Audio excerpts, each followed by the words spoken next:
So how do you close all of the windows on the iPad? And let me explain it. And if it's your first time on Foxtecc, subscribe so you don't miss videos like this one. And so you might be in a situation like this where, as you can see, I have multiple windows open, even in the multitasking panel and so on, right? So how can we manage that? Well, it's not ideal on the iPad. There is still room for improvement. But if you want to close individual windows in this mode, you can click on the corner in the top left to expand the dots. And when you click on the red one, it will close the app as on the computer, right? So you can also do it for other windows too. And now the whole thing is closed.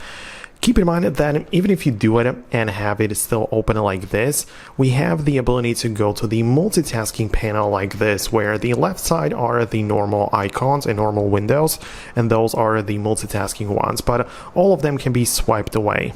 Right, so that's how we can do this. Of course, I know that some people would prefer a little button in here which would say close all, and it would close all of the open windows.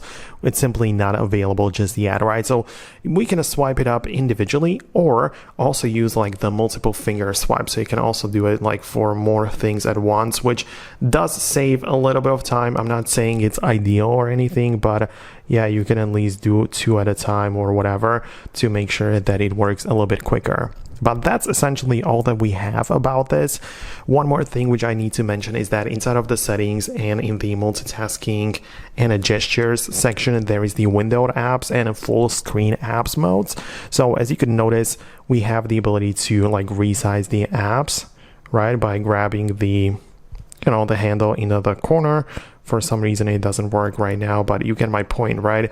You can move the apps around and resize them. But if you want to stop that function from working, you can switch to the full screen apps only, and now every app can only be used on the full screen. So that's essentially everything there is to know about like windows and closing them on the iPad. If anything changes in the future, I'll definitely make an updated video, so make sure you subscribe so you don't miss it. And that's it. I'm gonna wrap it up, and I'll see you later.